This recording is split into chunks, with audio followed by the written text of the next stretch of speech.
Esta semana, en Vaticano, acompañamos al Papa Francisco en su visita a L'Aquila, capital de la región italiana de los Abruzzos, lugar en el que el Papa Celestino V recibió Santa Sepultura. Les presentamos a los nuevos 20 cardenales que el Santo Padre creó el pasado 27 de agosto y conocemos a Monseñor Thomas Powers, nuevo rector del Colegio Pontificio Norteamericano de Roma. Todo esto y mucho más, ahora en Vaticano.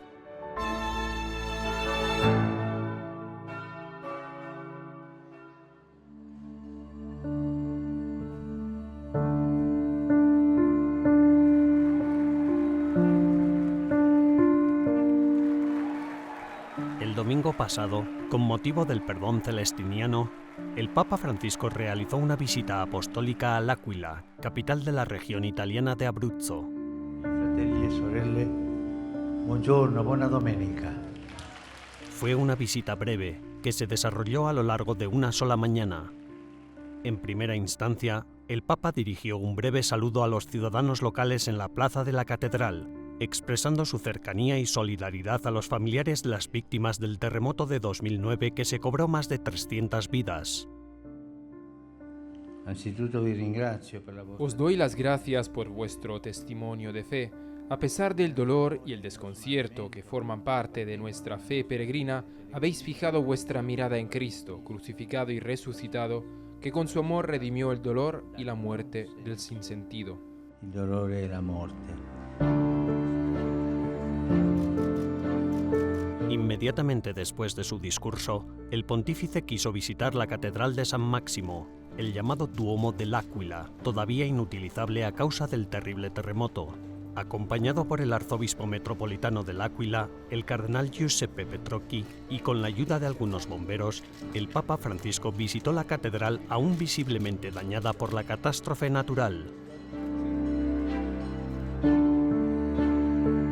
A continuación, el Papa Francisco se dirigió a la Basílica de Santa María de Collemaggiò, donde se conservan las reliquias de Celestino V. Este fue pontífice en 1294 durante solo unos meses antes de renunciar al ministerio petrino. Fue precisamente Celestino V quien quiso construir la Basílica de Santa María de Collemaggiò y la Puerta Santa, anticipándose así unos 6 años a la institución del jubileo con la emisión de la llamada Bula del Perdón.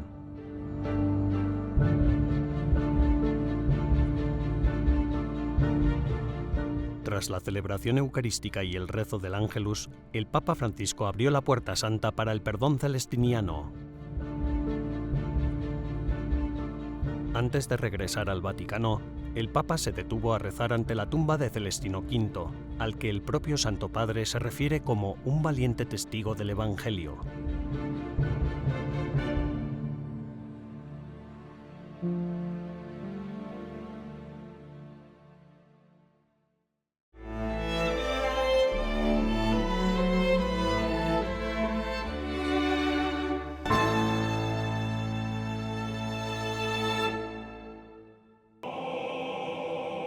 El sábado 27 de agosto, en la Basílica de San Pedro del Vaticano, el Papa Francisco presidió un consistorio para la creación de 20 nuevos cardenales, de los cuales 16 serán electores en un futuro cónclave.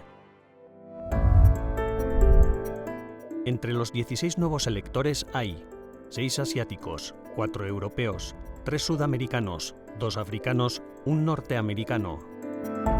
Y entre los nuevos cardenales se encuentran también el surcoreano Lázaro Jou Heun-sik, primer prefecto del dicasterio para el clero tras la reforma de la curia del Papa Francisco; el español Fernando Vérgez Alzaga, presidente de la Gobernación del Estado de la Ciudad del Vaticano y primer cardenal de la Congregación de los Legionarios de Cristo; el inglés Arthur Roche, prefecto del dicasterio para el culto divino y la disciplina de los sacramentos. En su homilía, el Papa Francisco invitó a todos a meditar sobre la imagen del fuego y a rezar bajo su luz por los nuevos cardenales. El secreto del fuego de Dios que scende dal cielo. El secreto del fuego de Dios que desciende del cielo, iluminando de un extremo al otro y que cocina lentamente el alimento de las familias pobres, de los migrantes o de quienes no tienen un hogar. También hoy Jesús quiere traer este fuego a la tierra, quiere encenderlo de nuevo en las orillas de nuestras historias diarias, nos llama por nuestro nombre. A cada uno de nosotros nos llama por nuestro nombre. No somos un número. Nos mira a los ojos y nos pregunta, tú, nuevo cardenal, y a todos ustedes, hermanos cardenales, ¿puedo contar contigo? Esa es la pregunta del Señor. ¿Posso contare su di te? Quella domanda del Signore. Con este consistorio, el número total de cardenales asciende a 229, de los cuales 132 son electores que, en un hipotético cónclave, podrán participar en la elección de un nuevo pontífice. De estos 132 cardenales, 83 fueron creados por el Papa Francisco, 38 por Benedicto XVI y 11 por San Juan Pablo II. Al final del consistorio, el Papa Francisco y los nuevos cardenales visitaron el monasterio Mater Ecclesiae para saludar brevemente al Papa emérito Benedicto XVI.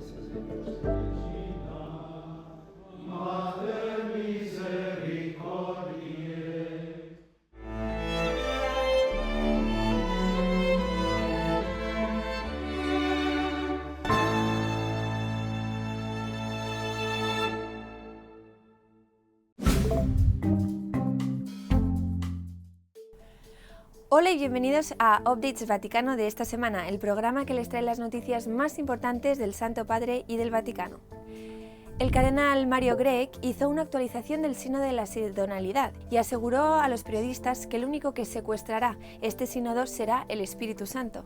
El proceso mundial que comenzó en octubre de 2001 ha entrado en su segunda etapa y verá la creación de un documento a finales de octubre, que resumirá los resultados de las sesiones de escucha y las encuestas realizadas en los distintos países hasta este mes. Preguntado por el camino sinodal alemán, dijo que el sínodo mundial será una experiencia diferente.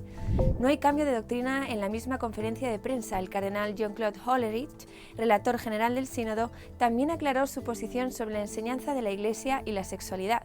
En una entrevista muy discutida, pareció dar a entender que le gustaría ver un cambio de la doctrina eclesiástica en relación con la cuestión de la homosexualidad. El cardenal Hollerich dijo que aún estaba a favor de un cambio de actitud, no de doctrina, para que todo el mundo se sienta acogido. 2 nuevos santos serán canonizados en el Vaticano. Durante el reciente consistorio, el Papa Francisco anunció que canonizará a 2 nuevos santos el próximo 9 de octubre de 2022, el sacerdote Giovanni Battista Scalabrini y el laico Artemide Zatti. Ambos tuvieron una vida ejemplar, uno como defensor del catecismo y el otro en su servicio a los pobres. El Papa Francisco celebrará el 4 de septiembre la misa de beatificación de Albino Luciani o Papa Juan Pablo I. El llamado Papa Sonriente llevó una extraordinaria vida de oración y tuvo un tiempo impactante, aunque muy corto como Papa. Su papado duró solo 34 días. Descubra más sobre este impresionante nuevo beato en los canales de EWTN Digital. La Santa Sede publicó el logotipo y el lema del viaje apostólico del Papa a Kazajistán. El lema es Mensajeros de la Paz y la Unidad. El Papa Francisco viajará allí del 13 al 15 de septiembre y se reunirá con líderes religiosos de más de 60 países que debatirán sobre el papel de la religión en el mundo tras la pandemia. Lamentablemente, el patriarca ortodoxo ruso Kirill ha cancelado su participación. Gracias por ver Vaticano Updates de esta semana. Almudena Martí de Bordiú para EWTN Vaticano.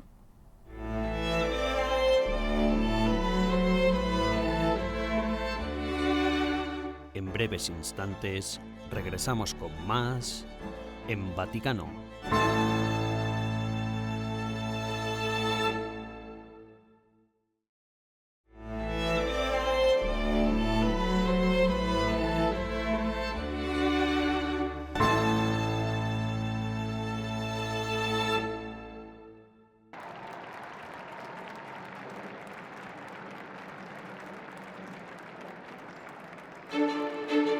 Albino Luciani, el Papa Juan Pablo I, el Papa de la Sonrisa.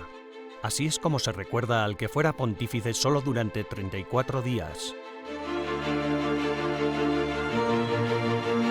Nacido en 1912 en el seno de una familia pobre de Canale d'Agordo, un pequeño pueblo del norte de Italia, Albino Luciani sintió la llamada al sacerdocio a una edad temprana. Con solo 11 años, gracias a la ayuda del párroco, el padre Filippo Carlo, Albino recibió la educación necesaria para poder acceder al seminario menor de Feltre. En 1935, sin haber alcanzado aún la edad canónica para el sacerdocio, fue ordenado sacerdote gracias a la dispensa Super Defectum Aetatis. A la joven edad de 25 años, lo requirieron para que ocupara el cargo de vicerrector del Seminario Gregoriano de Belunno. Al mismo tiempo, enseñaba en un instituto dando clases de teología. En 1942 fue a Roma para obtener la licenciatura y más tarde el doctorado en la Pontificia Universidad Gregoriana. En 1947 regresó a Belunno. El obispo lo nombró secretario del sínodo diocesano, confiando al padre Albino Luciani la responsabilidad de la organización. En 1958, en el primer consistorio convocado por Juan XXIII, se anunció la ordenación episcopal de don Albino Luciani, que así se convertiría en el obispo de Vittorio Veneto. El tema episcopal elegido por Luciani, que también utilizaría incluso después de su elección como pontífice, fue Humilitas, humildad, impreso en el escudo junto con 3 estrellas que simbolizan la fe, la esperanza y la caridad. Yo creo que era un papa que tenía una gran autenticidad espiritual, un papa que se ponía delante de Dios y luego cuando se presentaba ante la gente con dificultades, ante los dramas de la vida, sabía llegar al corazón porque utilizaba un lenguaje sencillo, dócil, de gran compasión humana. Pero, sobre todo, diría que la presencia de Dios sobreabundaba en su vida, de ahí la elección de la palabra humildad, ponerse ante Dios con la propia pequeñez y, sin embargo, hablar con profundidad, con autenticidad, hablar de alguna manera en nombre del Señor como pastor de la Iglesia.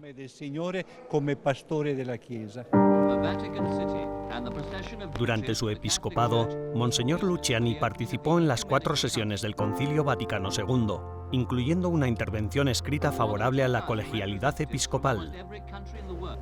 En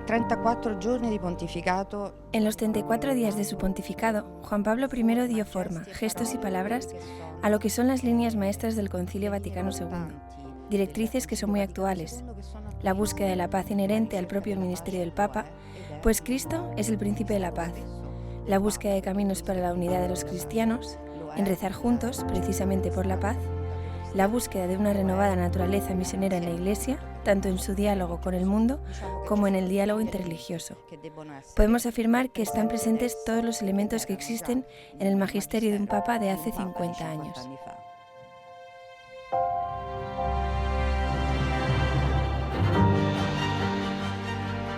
El 15 de diciembre de 1969 supuso el inicio de una nueva etapa para Monseñor Luciani. El Papa Pablo VI anunció su nombramiento para la sede patriarcal de Venecia y 4 años después, el propio Pablo VI lo nombró cardenal. La riqueza de Juan Pablo I está en su manera de ser, en su forma comprensiva y simpática de mirar el mundo, en ese modo de situarse propter omnia, cerca de la fuente del Evangelio y hacerse prójimo, respondiendo así a la sed de caridad que el mundo tiene.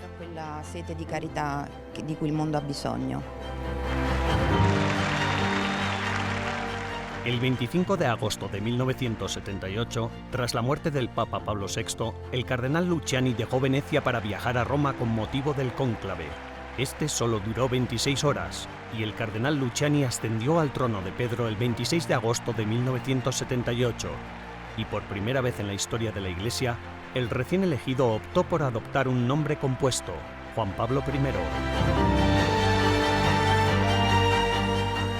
En su breve pontificado de solo 34 días, el Papa Luciani dirigió la Iglesia por los caminos indicados en el Concilio Vaticano II, el servicio en la pobreza eclesial, el diálogo con el mundo contemporáneo y la búsqueda y promoción constante de la paz.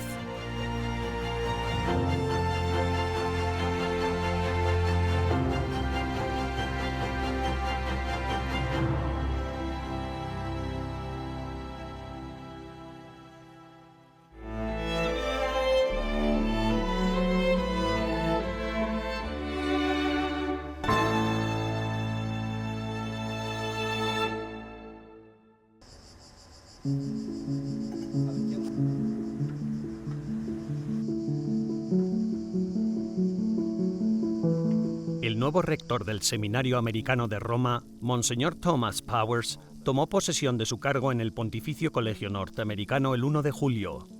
De este modo, se pone fin al retraso de más de un año en la ocupación del puesto a causa de la pandemia de coronavirus.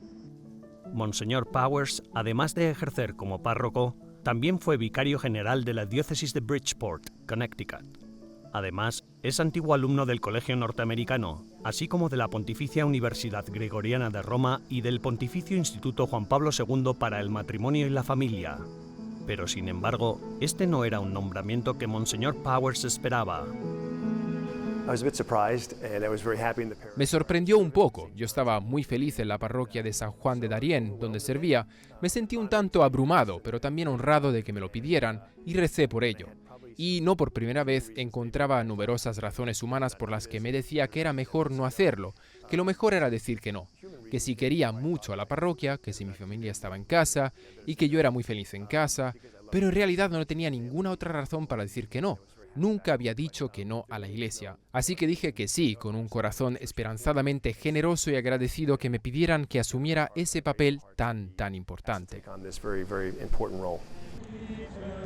El Pontificio Colegio Norteamericano, fundado en 1859, alberga actualmente a unos 200 hombres en formación para el sacerdocio o cursando estudios de posgrado en Roma. La misión esencial del centro es, y siempre ha sido, formar a los hombres con el corazón de Cristo, prepararlos bien intelectualmente, apasionadamente, humanamente y espiritualmente, sobre todo para que vuelvan a casa y sirvan generosa, alegre y celosamente como sacerdotes de los Estados Unidos en un entorno parroquial. Eso es lo que hacemos aquí, de manera que es un momento muy importante en sus vidas.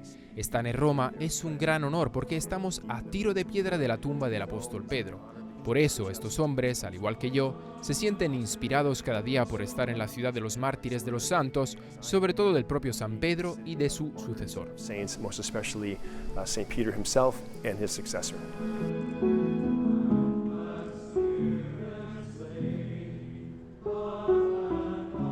El cargo de rector del Pontificio Colegio Norteamericano está considerado como uno de los más importantes para un sacerdote diocesano estadounidense, ya que 3 de los 4 anteriores rectores llegaron a ser obispos y 2 de ellos cardenales.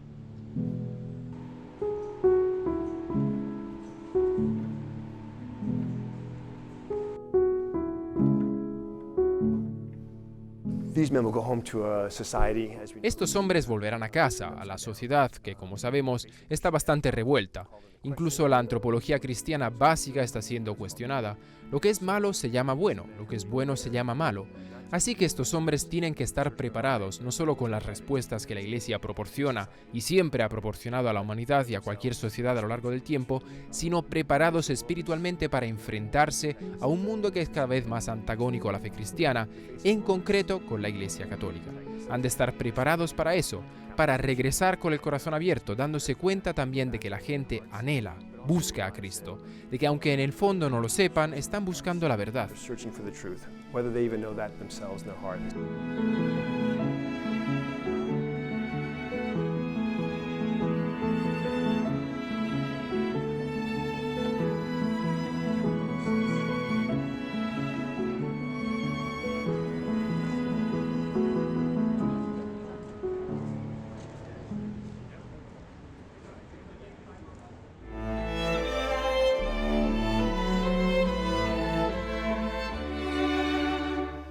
Tras una breve pausa, regresamos con más en Vaticano.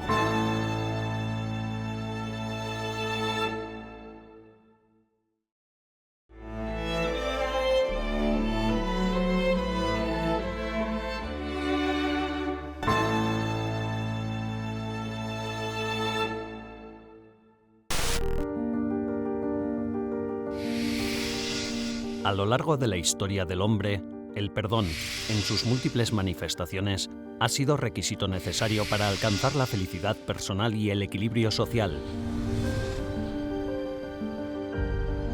En su libro Mirar a Cristo, el entonces cardenal Joseph Ratzinger definió el perdón divino como la restauración de la verdad, la renovación del ser y la superación de la mentira escondida en cada pecado.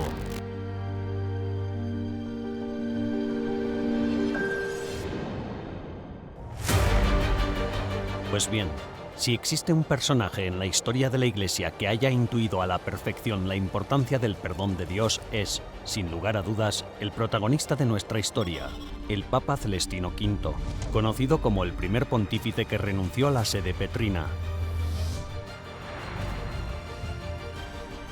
En la Divina Comedia, el escritor medieval Dante Alighieri lo describe como aquel que hizo por vileza el gran rechazo, acusándolo de haber abandonado la Iglesia en uno de los momentos más oscuros de su historia. Pero, en realidad, la figura del fraile eremita Pedro de Morrone es mucho más que esto. Se trata de la historia de un hombre humilde que encarna el renacer de una iglesia nueva, fundada en el espíritu, durante un periodo histórico en el que la corrupción, la lujuria y el poder reinaban soberanos en el corazón de las instituciones eclesiásticas. Pedro de Morrone era un místico asceta que durante toda su vida alternó momentos de total soledad con largos viajes durante los cuales se encontró con personas de todo tipo y clase social, incluidos prelados y pontífices. En 1294, su fama de santidad llegó a los oídos del colegio cardenalicio reunido en cónclave. Ese mismo año, los cardenales anunciaron el nombre del próximo pontífice, el fraile Pedro de Morrone. Con el nombre de Celestino V, a la edad de 79 años, el eremita Pedro deja la ermita donde vivía en San Onofrio en el Morrone y a lomos de un burro se dirige a la ciudad de L'Aquila, en la región italiana de Abruzzo. El 28 de agosto, en la abadía de Santa María de Colemaggio, es consagrado obispo y coronado pontífice. Y es precisamente aquí donde inicia el breve pontificado de Celestino V que durará solo 5 meses. La noche de su coronación, el Papa se retiró a sus aposentos sin cenar y empezó a delinear su programa de gobierno. Un mes más tarde, promulgó la bula pontificia del perdón. Con este documento, Celestino V concedía la indulgencia plenaria a todos los fieles que, tras recibir los sacramentos de la confesión y la Eucaristía, sinceramente arrepentidos, entraran en la Basílica de Colemaggio entre el anochecer del 28 de agosto y el anochecer del 29 de agosto.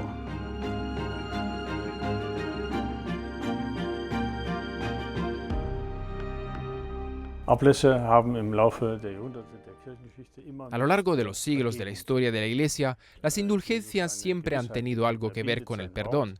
Sabemos que los que piden a Dios el perdón de sus pecados de forma sincera y arrepentida recibirán ese perdón. En el sacramento de la penitencia, Jesús nos ha dado una certeza. Conecta su palabra con el hecho de que los apóstoles y sus sucesores absuelven a los pecadores de sus pecados. De modo que cuando recibimos el sacramento, tenemos la reconfortante seguridad. El Señor perdona nuestros pecados. Ahora bien, los pecados a veces tienen una consecuencia, es decir, hay cosas que hay que reparar. Por eso hablamos de que hay castigos para los pecados. Así que distinguimos entre la remisión de las deudas y la expiación de las deudas que aún tienes que pagar.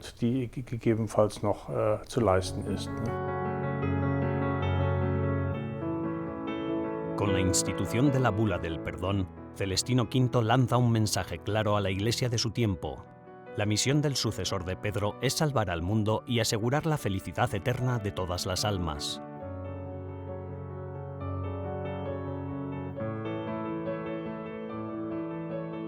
En 1313, el Papa Clemente V lo canonizó con el nombre de San Pedro de Morrone. Cada año, miles de peregrinos acuden a la Basílica de Colemaggio para rezar ante los restos mortales del Papa eremita que hizo del perdón el centro de su pontificado.